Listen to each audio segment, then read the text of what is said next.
Different parts of the economy will be affected differently. To the largest rise in interest rates in more than 25 years, the increase of 0.5% takes the base rate to its highest since December 2008 at 1.75%. How will this impact the housing market, including mortgage rates? Let's find out. Joining me now is Andrew Teacher, an independent property expert and founder of Blackstock Consulting. We need you, Andrew. We need your advice. A lot of people worried tonight. First of all, what's going to happen to the housing market? Up, down, stagnant? Well, I guess fundamentally, thank you, Chris. Fundamentally, it's going to depend on who you are, what you're spending, and where you're buying. Ultimately, the way in which we're seeing prices change, interest rates being driven up, is through all of the factors of inflation that are swirling around, and it's very difficult to predict where they're all going to fall and land, because these aren't things we've seen before. These aren't things that we can control. And despite what any politician will come onto the BBC and say to you, they aren't things that are going to be able to be solved overnight by any news-driven announcements. We're seeing the fallout from the pandemic, which has disrupted supply chains. We're seeing various bits of fallout from the Ukraine war, and also now the cost of energy, also linked to the Ukraine war, is putting up all sorts of different costs in construction, manufacturing, right across our economy. So for the housing market, all of these things crunch together and mean that people are building less homes, which is going to reduce supply. The cost of finance is going up, which is going to make it harder for people to get mortgages. And what we're likely to see over the next 3 to 6 months is further rises to interest rates from the Bank of England, which could put more pressure on everybody. In the short term, roughly 3/4 of people in Britain have fixed rate mortgages, which means that their interest rates are fixed for a period of time. And depending on how long this period of uncertainty lasts, those fixes could be a bit of a bridge over troubled waters, to use a musical analogy. But what that means for those 25%, 1 in 4 people that aren't fixed, they might be on variable rates, tracker rates, for example, they'd be advised to look at their situation and consider fixing now before it gets too late for them to do so at affordable rates. And so just to interject, Andrew, what you're saying is a fixed rate mortgage right now is possibly the best way to get through this. What happens if you're already on a fixed rate and you've got, I don't know, 6, 7, 8 months left? What should you do then? Well, it's a good question. It's something I've been talking about this afternoon with my own mortgage broker. Right. What did he say? The particular lender that I'm with does everything on paper. Hello, anyone listening that works at Coventry Building Society, I'm talking to you. And that's been a bit of a challenge in itself.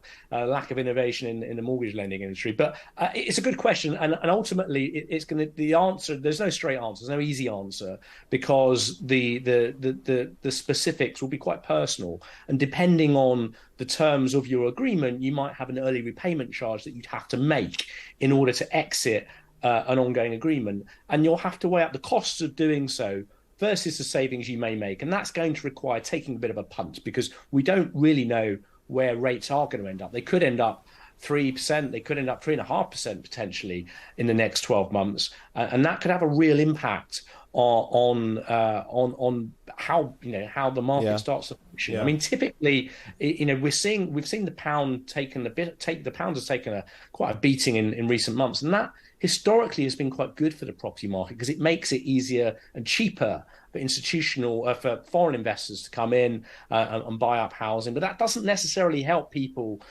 in places outside of London that tend to be less popular with international investors. And I think the challenge that I see right now, and our business, we were taken over by a company called Montfort earlier in the year. They've got a big research team, and I've spent the afternoon talking with those guys about this and how things respond. And I think where we've come down to as a business is thinking really, well, what should politicians do right now? And the challenge that I see is that lots of politicians, including both front runners and not the front runners, the two remaining candidates in the prime ministerial Tory leadership race, are both essentially staking out their claims to the leadership by opposing the building of new housing. to satiate the desires of the Well, Tory. hasn't Liz Truss actually said she wants to accelerate the speed in which developers can get houses built, particularly on brownfield sites? I mean, she has. We haven't heard a lot of detail. You're right about that, but we are beginning to hear things from both candidates, particularly Liz Truss. No, but she's also been calling. She's also referred to Stalinist planning rules, and both candidates are against any kind of expansion of the Greenbelt, which is ludicrous in this day and age. And at the same time, well, it depends where you live, and you know, Greenbelt is protected. I mean, yeah, hang on, building more houses. Let's face it, building more houses to drive down the house. If you could just shush for one moment and let me ask the question. Building more houses has never really. There's been lots of suggestions, there's been lots of policies announced, but building more houses to drive house prices down does not, on the face of it, seem to have worked so far. Well, that's so nonsense.